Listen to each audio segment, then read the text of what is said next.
separated by 4,000 miles of ocean. John Gotti was the Teflon Don, a New York mobster who adored public attention and defied lawmen to get him. Totò Riina was a peasant from rural Sicily, a boss who operated in the shadows. In the late 80s and early 90s, it required two very different approaches to bring them to justice. In the United States, crime fighters were unflagging in their pursuit of Gotti. If you disregard my phone calls, I'll blow you and the house up. In Sicily, it would take a revolution by the people of Palermo to put Riina behind bars.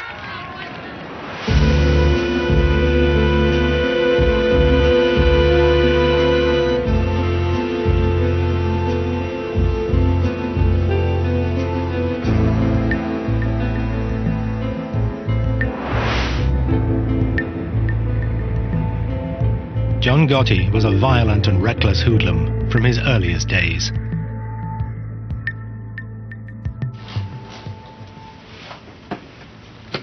A young gangster called Henry Hill was drinking in a bar when he first came across the teenage Gotti. All this thing, John comes in, that does it work anyway, goes over to the card table and starts whacking the guy with a bat or a pipe or something. Just beating his head to death. He almost killed the guy. He might have killed the guy, I don't know. The guy might have died, they might have thrown the fucking trunk that night, I don't know. Gotti had broken an unwritten rule of the mob. Violence should only be used when there were no witnesses around. And he walks over, apologizes to me. Blood all over the place. That was the first time I had ever seen him. He had a long black, top coat, leather top coat. I mean, he just looked the fucking part of a gangster. It was clear Gotti feared no one. To Henry Hill, it marked Gotti as a man destined for the top. He was a man on the rise. He was, he had his own crew. You know he was going to be somebody. You just knew it. I mean, he had that presence. But one man stood in the way of Gotti's rise: Paul Castellano. He was the head of the Gambino crime family, the most powerful of all the mafia families in the US. Castellano was an old-style hood, a mafioso who disguised his crimes behind a veneer of respectability. Paul wore two hats. He could mingle with lawyers, real estate, businessmen and developers, doctors, talk their language. Then he wore his Gambino family hat, and he could sit there and discuss why this guy's got to get killed and say, okay, he's got to go. Gotti would have to eliminate Castellano to become boss. But Gotti was not the only one who wanted him out of the way. In 1983, President Ronald Reagan declared war on organized crime. The target was the mafia's ruling body, known as the Commission. On it sat Paul Castellano. Under America's tough anti-mafia RICO legislation, crime fighters could prosecute Castellano and the other bosses for running a criminal enterprise the Commission was meeting. The Commission was so secret, the only proof the FBI had of a meeting taking place dated from 1957.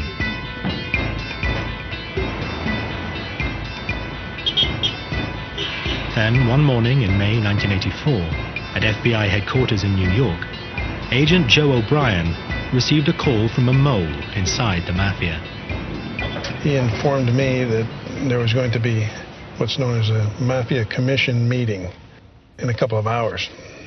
I didn't believe him, to be honest with you, because this was pretty much unheard of. These guys cannot afford to meet. That could be very incriminating to them. If the FBI could get a photograph of this meeting, it would help destroy the Commission.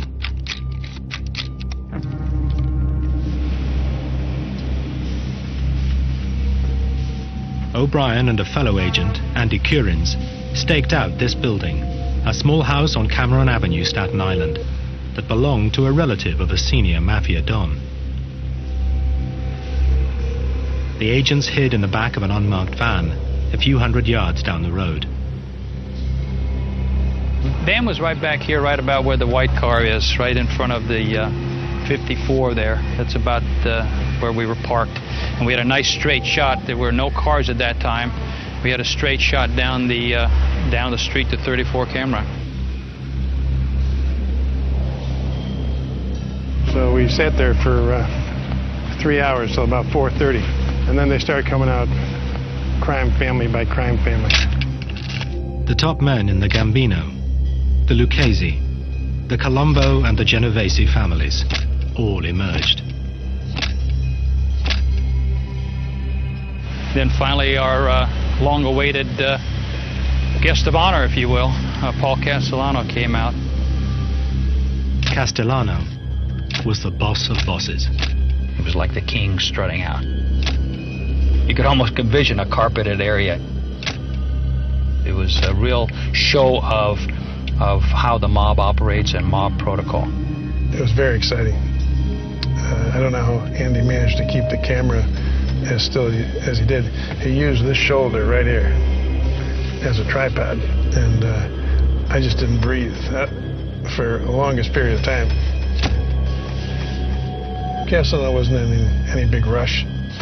Took a couple of puffs on the cigar and got in the car and drove off. The photographs were dynamite. The FBI knew that such striking visual evidence was just the thing to put in front of a jury.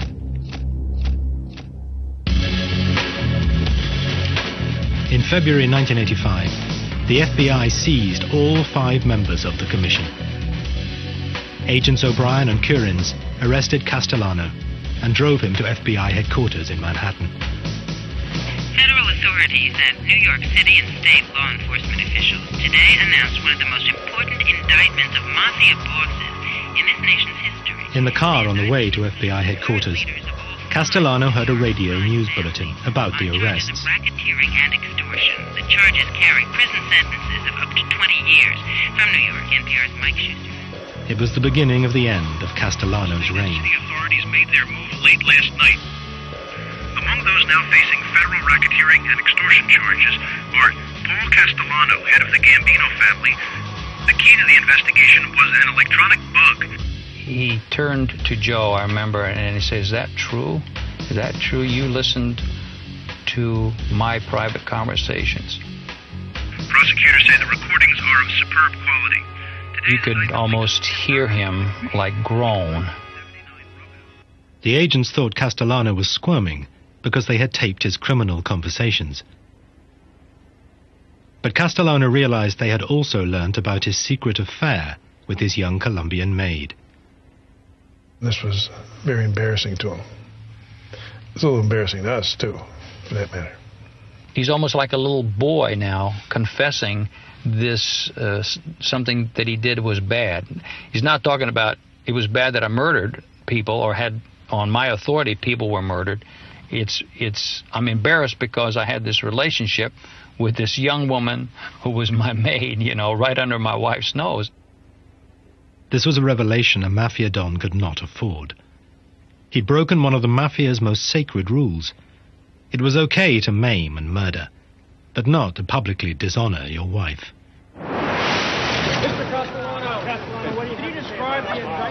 Castellano awaited trial, at which the photos would be key evidence.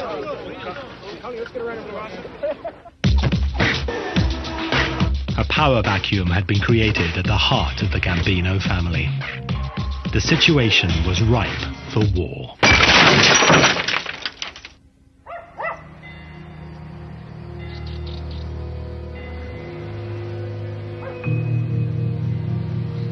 If the New York mob wanted to know what a Mafia war was like, they needed to look no further than Sicily.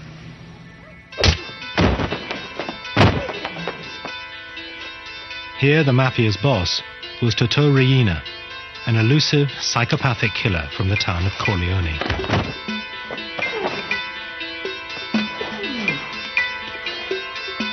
Corleone was a mafia stronghold, set high in the mountains of central Sicily. It was the place that gave its name to Marlon Brando's character in the film The Godfather.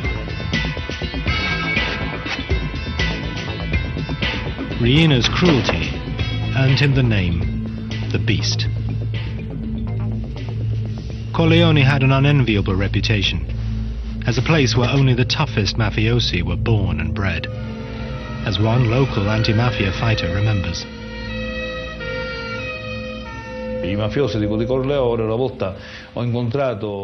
I once met a Corleone mafia person, and he looked me straight in the eye and said, "Listen, to be a real man, you need to have spent a few years in jail." This is the philosophy of the Corleone mafia. For them, going to jail is like a baptism. A mafia member who hasn't been to jail isn't a real mafioso.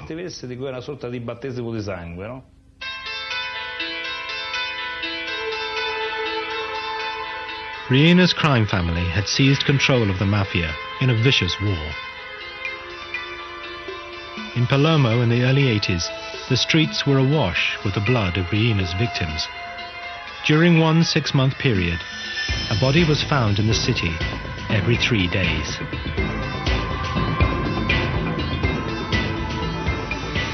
Palermo's mayor was Leoluca Orlando, elected to office promising to end such crimes. Even 20 years later, his courageous stand means he must have an armed guard 24 hours a day. Palermo was a city just living in silence and in dark. The way the citizens to avoid to be involved in these killings was to deny that the mafia does exist. Just to say, we don't see, we don't speak, we don't hear, it's not our problem, they kill each other, there's no risk for us. If we don't speak about the mafia, we will never be killed. The man leading the hunt for Riina was an investigating magistrate called Judge Giovanni Falcone. He had grown up in a rough area of Palermo, where some of his schoolboy friends later became mafiosi. Unlike them, he had chosen to fight for the law rather than against it. From his headquarters in Palermo's Palace of Justice, Falcone had been battling the mafia for over a decade.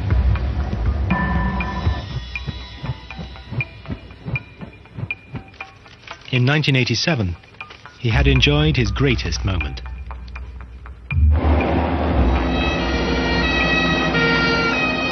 In the Maxi trial, over 300 mafiosi had been sent to prison, their sentences totaling almost 3,000 years. It was the most stunning blow the Sicilian mafia had ever received.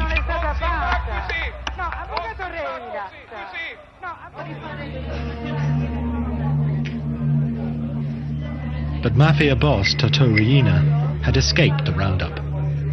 He remained free, running his criminal empire from an unknown hiding place.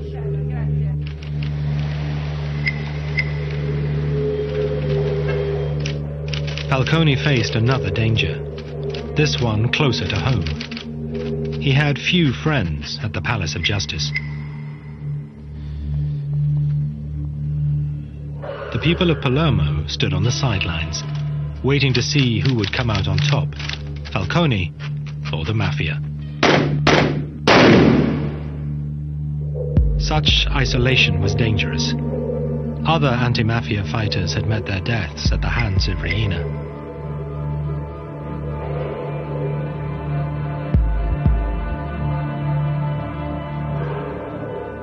Falcone could not be too careful. When he married his fiancée, Francesca, Falcone had Mayor Orlando himself conduct the ceremony. It was held in total secrecy, late on a Saturday evening, to the astonishment of Orlando's secretary. Suddenly, my secretary came and said, "Judge Falcone is arriving." And I said, "Yes, let's start with the wedding." And they got married, there was no one, and they went away without photo, without friends, without members of family. It was one of the costs that Giovanni and Francesca had to pay to the fight against the Mafia.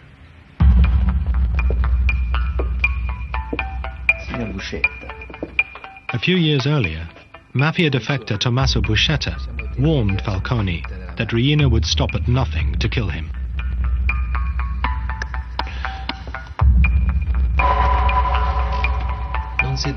Never forget, when you open an account with the Mafia, it will only be settled when you die. Falcone spoke to one of his closest friends in the fight against the Mafia. He made a chilling prediction. Come lui diceva poi, when we were talking afterwards, he told me, my life's mapped out. It's my destiny to be killed by the Mafia someday. Non posso che morire così. Non posso che essere ucciso. The only thing I don't know is when. Che non so. With Riina at large, Falcone was running out of time. Back in New York, the clock was also ticking for the American godfather, Paul Castellano.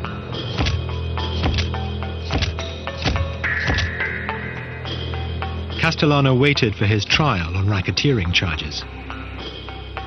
He rarely ventured from his home, this luxurious mansion in the most exclusive area of Staten Island. Enemies and friends alike called it the White House. And Castellano lived like a president. That meant he lost touch with feelings on the street. Discontent that would be exploited by his rival, John Gotti. There's a lot of discontent with Castellano where they thought he was too involved in his legal trials. He wasn't running the family. It had become a family of the haves and have-nots. Castellano was making all the money. Guys like Gotti were out there starving. So there was a lot of dissension in the family. We knew there was meetings going on and there was a lot of discontent. In fact, Gotti posed as a have-not to win support for his bid to become boss.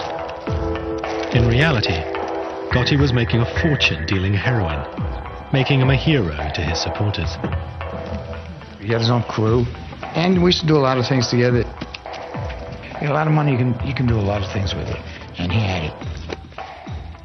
You know what I mean? And he let everybody else in his family eat off the same dish, as they say. You know, be in the drug business. You know, do just about anything they wanted in the city.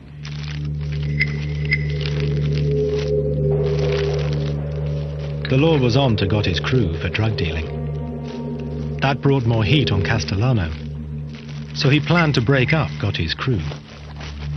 Gotti knew he had to act. The stage was set for a showdown.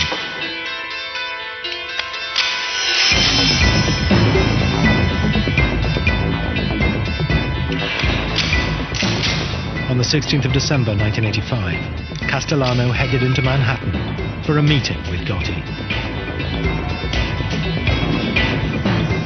They were to meet here, at Castellano's favorite steakhouse, Sparks, in Midtown Manhattan.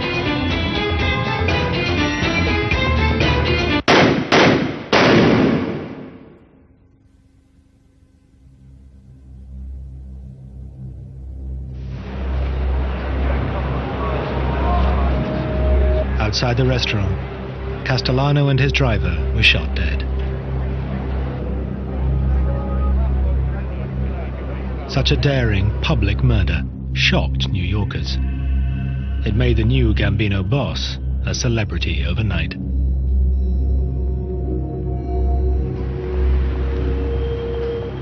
At the time, Gotti was facing a trial on a charge of racketeering. Until the murder, few outside the world of law enforcement had even heard of John Gotti. We went from having what was really kind of a, not sleepy, but routine organized crime case to the case of the decade. We had huge throngs of reporters outside the courthouse, in the courtroom. We had a big fish on the line. At his trial, Gotti was defended by flamboyant mob lawyer Bruce Cutler. For many years, Cutler has continued to act as Gotti's apologist. He had a remarkable insight into others, like a sense, almost a sixth sense, if you will, to size people up. Gotti could certainly size up a jury. In March 1987, the trial reached its conclusion. Gotti was acquitted of racketeering. But unknown to law officers, a juror had been bribed by one of Gotti's men. Gotti was tried in 2 other cases, both for assault, both defended by Bruce Cutler. I'll say you with respect to defendant John Gotti, guilty or not guilty? We find him not guilty. Both times, the Gambino boss got off. Bribery and intimidation of witnesses saw to that. The nickname the Teflon Don was born. Gotti was different to almost any other godfather. He made little secret he was a Mafia Don, and enjoyed that everyone knew he'd risen from Brooklyn poverty to become boss of bosses. He was born dirt poor, was on the street since he's 12, was on the cover of Time magazine in his 40s, and he took on the system. In the opinion of his former attorney, Gotti was a latter-day Robin Hood, standing up to those in power. Jewish people, Irish people, working people, union people, construction workers, policemen. My father was a detective. Some of our strongest supporters that used to cheer for us were local police, not because they're allowed to, but it was the alphabetized government thugs we fought. The FBI, Internal Revenue, INS, CIA, those faceless, robotic government thugs that come at you and can destroy your life. The murderous reality of Gotti's brutal reign was very different. Gotti's love of public adoration would be exploited by the FBI and prove to be the Teflon Don's undoing.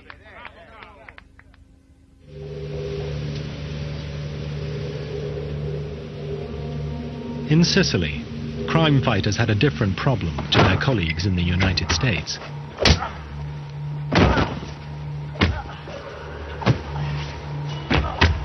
American mob boss John Gotti loved the limelight, but the head of the Sicilian Mafia, Totò Riina, stayed out of sight.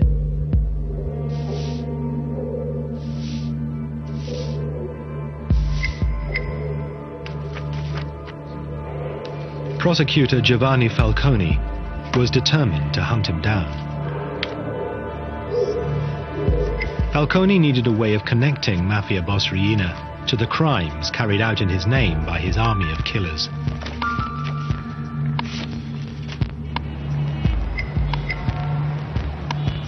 The answer lay in America. Richard Martin was a leading official in the US Department of Justice. He and Falcone had worked together for years. Their biggest success, breaking the heroin smuggling link between Sicily and the United States, known as the Pizza Connection. Falcone relished his trips to the US. The life that he led in Sicily was almost the life of a prisoner. He went from a bulletproof car to a protected office. Instead, when he came to New York, he could go shopping, he could go to restaurants, he could come to our offices, we could go to our homes and meet our families together. And so for him, New York was like freedom. Falcone's visits to New York were for more than pleasure. He had been greatly impressed at the state's tough anti-mafia laws that allowed the US government to target mafia boss Paul Castellano and to bust the commission. I think it also liberated his thinking. and allowed him to sort of see beyond his own sort of realm coming here. So I think he not only enjoyed it, but I think it was very good for his vision of the way that he was going to attack the Mafia and the way in which he would work with Italian law enforcement. In 1991, a new justice minister took office in Rome, determined to finally crush the Mafia. He offered Falcone a job at the ministry as overlord of the anti-mafia campaign throughout Italy.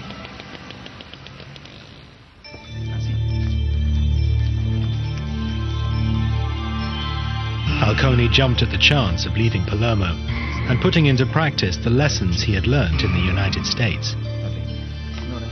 His ideas were revolutionary. An Italian equivalent of the FBI was to be formed.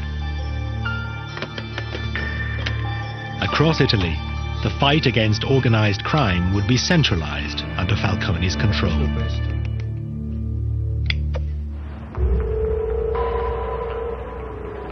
Riina, the beast from Corleone, felt threatened. A few years before, he had failed to kill Falcone at his beach house. Now Riina would try again.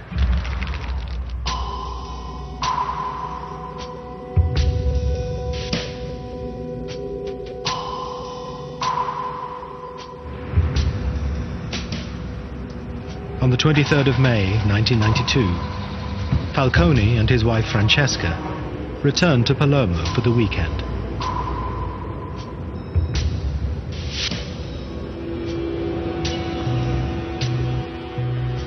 A few miles from the airport, several of Riina's men had placed a half-ton bomb in a drain pipe under the highway that ran from the airport to the city. The men then hid in a building above the road, armed with a remote control detonator.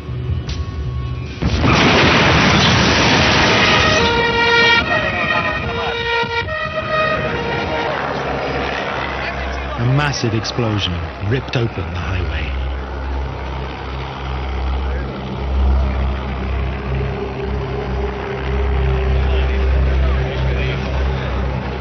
The explosion was so enormous, it registered on local earthquake monitors.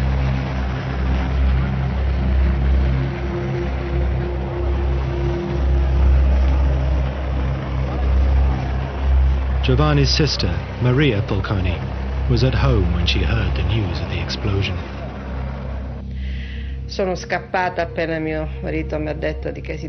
When my husband told me what had happened, I rushed out of the room. I phoned the police. They told me Giovanni had been taken to hospital. When I got there, Francesca's brother told me Giovanni's dead.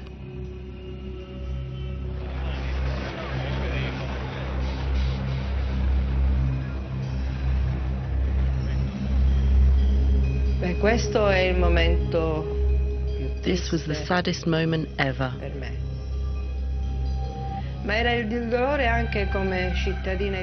Not only for me as a sister, but also as an Italian citizen. Because we felt that in losing Giovanni, our greatest chance of beating the Mafia had gone.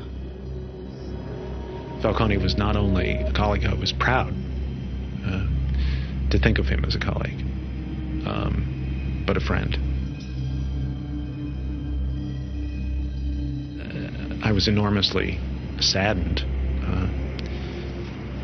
and it was as if part of what we all worked for had been lost. Riina reputedly threw a party, toasting Falcone's demise in champagne.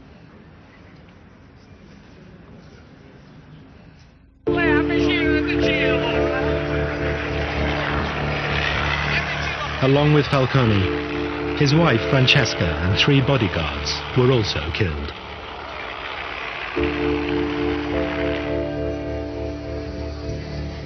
Thousands gathered at the church of San Domenico in Palermo for their funeral, waiting patiently for hours in the rain.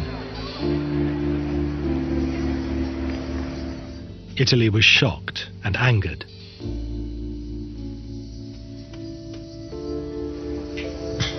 it didn't deter Tito Riina. Anyone who stood in his way would meet a similar fate.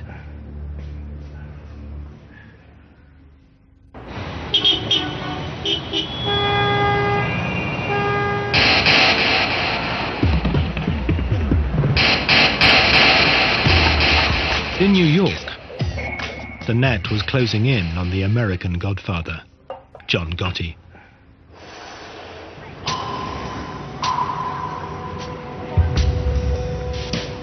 This clothing store in Manhattan's Little Italy was once the Ravenite Social Club, the nerve center of the Gambino crime family operation.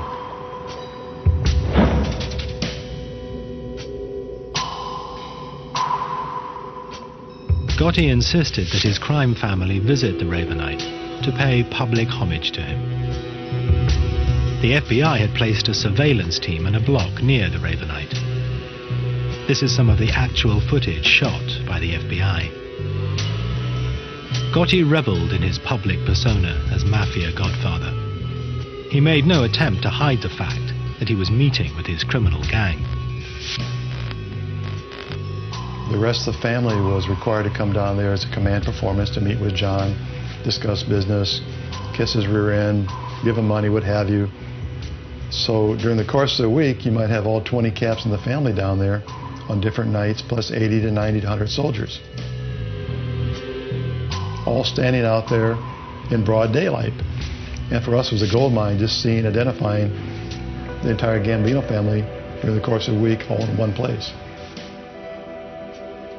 Pictures, though, were not enough. To gain a conviction, the FBI also needed to hear Gotti talking about his crimes.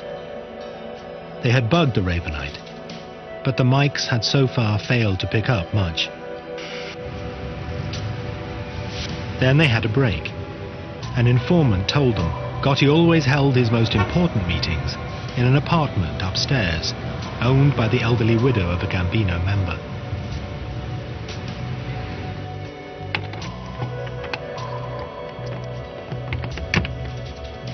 When the old lady went on vacation, FBI agents broke in and placed a bug in the apartment. But a few days later, we heard the back door of the social club open up, and we heard him walking up the stairs, and sure enough, we hear the door, apartment number 10, open. And they all sit down, and they start talking. And after a few minutes, it became obvious that they weren't concerned about microphones because they had a radio on, but they turned it down because it was too noisy. They all talked loud because we found out later John Gotti's deaf in one ear. So the tapes are all loud and clear and tremendous quality. You tell this punk, I meet John Gotti, to sever your mother head off, you sucker. The secret recordings revealed the true face of a Mafia Godfather. Very different to the one Gotti showed his adoring public. John, listen, I called your house 5 times yesterday. Now, if you'll disregard my phone calls, I'll blow you and the house up. When John's upset, he starts talking loud and clear, and he forgets about things he should not talk about, like past murders. Gotti was arrested.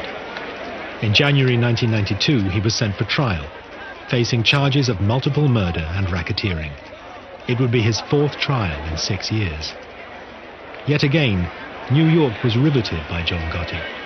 Celebrities flocked to the trial. The gallery, it was almost a circus-like atmosphere. Mickey Rourke came in one day. Anthony Quinn came in to watch the trial. They sent in a boxer, Ronaldo Snipes, who glowered at the jury and within half an hour was kicked out. John, listen, I called your house 5 times yesterday. Now, if you'll disregard my phone calls, I'll blow you and the house up. Gotti was his normal cocky self, he's full of bravado. But when you played those tapes, you watch his face, and you knew that's the last thing you wanted to hear was his big mouth. Gotti had damned himself. But the tapes would have another, unexpected impact. Also arrested with Gotti was his loyal right-hand man, Sammy the Bull Gravano. Dominic Montiglio went to school with Gravano. Later, both men would become mobsters with the Gambino crime family. Sammy was always a tough kid. He and I went to school together from when we were like in kindergarten. I mean, he killed his brother-in-law. You know, Louis, which was like his childhood friend. I mean, you know, Louis Melito. They grew up together and hung out together. They stole together. They did all of that. He killed Louis. You couldn't trust Sammy. Gravano had become disillusioned with Gotti. To Gravano, a real godfather shouldn't be courting publicity. He should be operating in the shadows, like Paul Castellano had done. But Gotti had no respect for anyone, including his underboss, something that the FBI exploited. At a pre-trial hearing, Agent Bruce Mao played Gotti and Gravano a tape. On it, Gotti was extremely critical of his underboss. Finally, and Sandy, he might not put a picture about that. So when he was looking at his name, he's going to jail. And so you got Gravano and Gotti sitting side by side at the defense table. And we start playing that tape. And Sammy turns red. He's starting to explode. He's just ready to burst. John Gotti, for the first time, is embarrassed. He's turning white. He just wants to duck under the table. He's so embarrassed because he knows he got caught bad mouthing his consigliere, his underboss, his right-hand man. Gravano would be the final nail in Gotti's coffin. Bruce calls me one day at my desk. He says to me, "You sitting down?" I said, "Yes, I'm sitting down." He said, "Sammy wants to cooperate." Sammy was brought in the room. He walked over, shook my hand, and said, "I want to go from our government to your government." Never before had so senior a figure betrayed the American mob. Gravano's testimony landed the killer blow in court. He revealed how he and Gotti had planned the murder of their one-time boss, Paul Castellano, then watched from a car as Castellano was gunned down.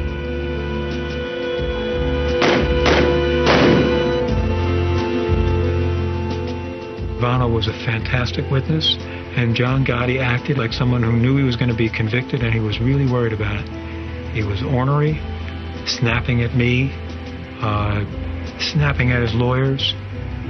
It was, I enjoyed watching it. In April 1992, Gotti was found guilty on 13 charges, including murder and racketeering. The judge sent the Godfather to one of the toughest jails in America, Marion, Illinois, and the sentence was steep. Life, without the possibility of parole. Despite the evidence of the tapes and Gravano's testimony, Gotti's attorney in his first 3 trials still protests Gotti's innocence. If you're asking me, do I agree with the label that he was boss of some Gambino group, I say no. To you, I've said no all my life. He said no. I don't say he was an altar boy or a saint. He was one tough cookie. But he said he was not part of any mob. Gotti was gone. But in Sicily, Mafia boss Totò Riina was about to deliver another shocking outrage.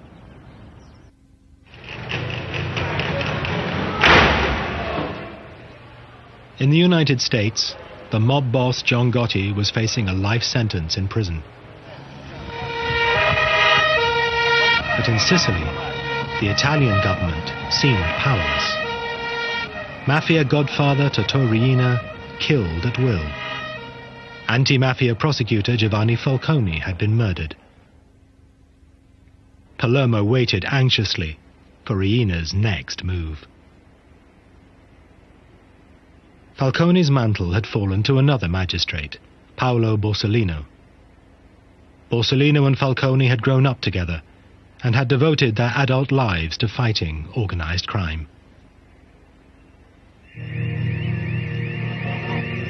On Sunday afternoon, July the 19th, 1992, 2 months after the murder of Falcone, Borsellino visited his elderly mother in this apartment block, as he did every weekend.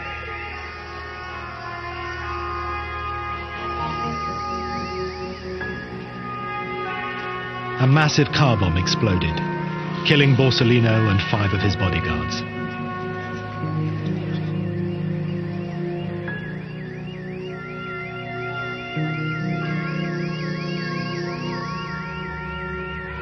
This outrage was the final straw. It caused a revolution against the Mafia, led by the people of Palermo. After the killing of Paolo Borsellino, the reaction of people, of population in Palermo was enormous. The women, the children, the people reacted just crying, basta, no more, enough is enough. Enough was enough. Thousands poured onto the streets of Palermo in a wave of anger unprecedented in Sicilian history.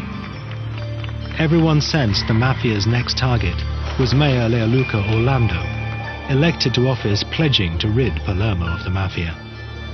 When he appeared in public, women and children threw a protective cordon around him, daring the Mafia to kill them to get to the mayor. They sent a clear message. The message was that I was not alone. The message was that the Mafia can kill a man. The Mafia can kill 10 men, but the Mafia cannot kill thousands and thousands of women and children. It was the beginning of the end. People power had beaten back the Mafia. The government flooded Sicily with thousands of troops, determined to crack down hard on the Mafia.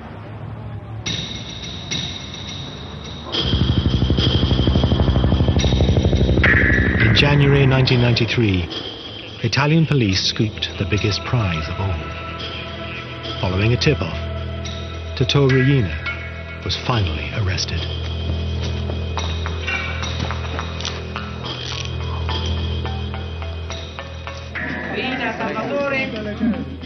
Salvatore Riina was captured in Palermo by the Carabinieri this morning. Toto Riina is ours. Astonishingly, Riina had been living in the middle of Palermo, undetected by the police for over 20 years.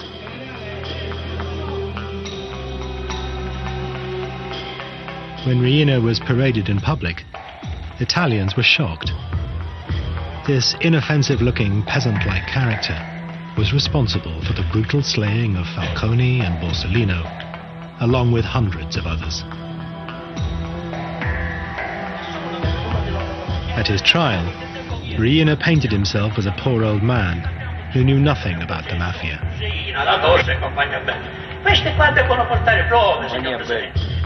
This flimsy defense was rejected.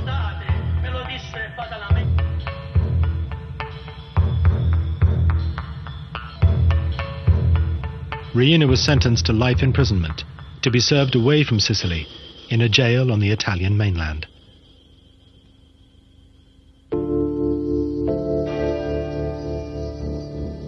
On both sides of the Atlantic, the day of the Godfather seemed over. John Gotti died of cancer in prison in 2002, 10 years into his life sentence.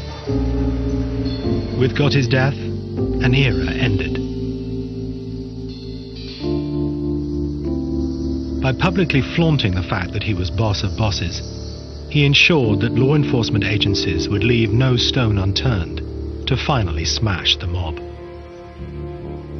The future is pretty grim for the mob if the FBI and other federal agencies keeps the pressure on to go after these guys. The biggest mistake we could make is declare that the war and the mob is over with, we've won, and go off to do other things. These people are very resilient. 5 years they could regroup, reorganize. They'll never be as effective as what they were 30 years ago, but they still be a viable criminal force. In the US, the mob are moving with the times. They're involved in internet fraud, sex phone lines, and stock exchange scams. But they are no longer the power they were. Nor will the FBI let Russian, Chinese, or other criminals dominate their neighborhoods in the way Italian gangsters once controlled theirs.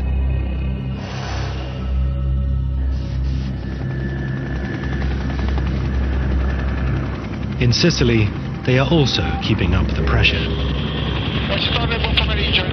Yet in these hills, even with Riina in prison, the Mafia is still there. Invisible, but deadly. Today there are new leaders. They are also from the Mafia stronghold of Corleone. They have turned their backs on the self-defeating tactics of Totò Riina. No longer do they assassinate public officials. Like the leaders of old, they prefer to pull the strings from the shadows. Forse vivemmo tutti quanti una vera grande illusione.